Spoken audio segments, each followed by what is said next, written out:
You know, I'm keenly aware that part of the job of a coach is to push people that they're coaching, to take them beyond where they've been in the past, to cause them to think differently and act differently. And so I'm going to do a little bit of that today. We're going to look at a short segment from my video series, Worship's Missing Piece. It's all about how our horizontal relationships affect the vertical one. And this particular segment is talking about what's really important, what's really essential in worship. Take a look. Years ago, I heard a comedian talking about going on vacation. And he said that the things that we take with us on vacation are really kind of a mini version of our home. Smaller sizes of, say, toiletry items, fewer options for clothes, only what we're actually going to use while we're gone. And then he went on and he talked about a time that he and his wife had gone on vacation, and they did kind of a quick overnight excursion away from the house where they were staying. And for that overnight trip, they took what he referred to as an even more cut down version of their home, just what was really necessary for that overnight trip. But then when they got to the place where they were going to spend that night, they left most of their things there and they went out sightseeing for the day. And for that, they took just an even fewer item, just what was absolutely essential for that daytime trip, only the things they absolutely needed. And I'll be honest, I don't even remember the point of the story or what made it so funny, although I do recall that it was funny. But that whole idea makes me kind of ponder what's really important. When everything is all stripped down, when we have to decide what is sustainingly important, if you will, what would we choose? And what things are absolutely essential for us to survive? And for us as Christians, if we look at that idea in the context of this series, this is a powerfully important question. Think about it like this. What if every Christian church no longer had any choices about so many of the things that have divided us?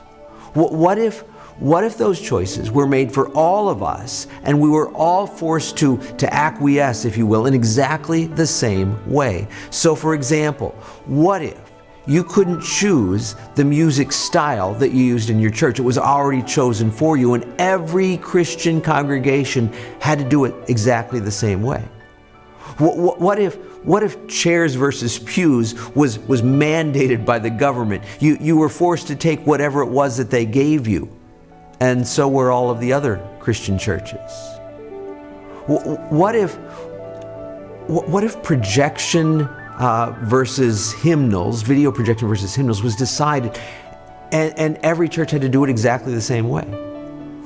What if the sermon length, the number of songs that are used during a service, even the way that we dress, what if all of those things were decided beforehand by the governmental authority?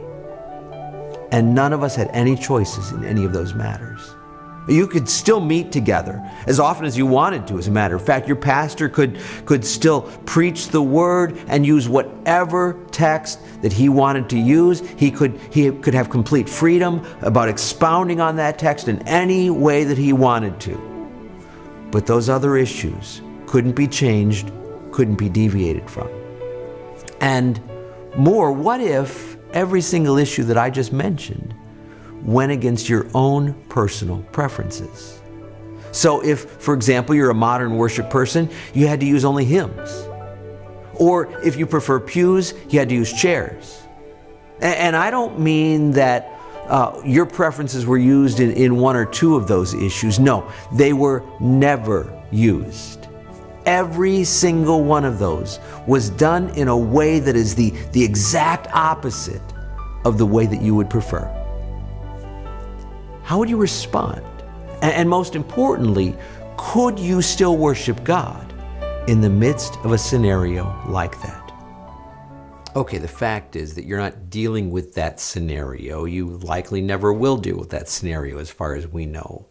Could happen, but probably not. At the same time, there are likely people in your congregation that some of the things, maybe a lot of the things that you do, just kind of go against their preferences. And I'm not telling you that you need to change to placate everybody, that you need to try and make everyone happy. That's never going to happen. But at the same time, I would challenge you to consider other people. Think beyond just yourself, just your team, that immediate demographic. How could you help bring those other people along who so many of the things that you do alienate them? What if you were to compromise on one or two of those on occasion, not every Sunday, but on occasion, to help them be able to connect with God in a fashion that would make more sense for them? Would that be beneficial? And let me ask you this, would it be God-honoring?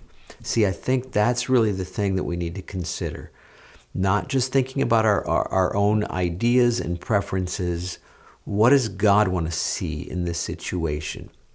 I'm not telling you exactly what that looks like for your church, all right? I am asking you to consider looking at it from a different perspective. So my challenge to you is take some time, really consider that, maybe even talk to other leadership based on this video. Are there things that we need to consider outside of what we've been doing and where we've been? Brought to you by myworshipleadingcoach.com. Helping you to be more fully equipped as a worship leader.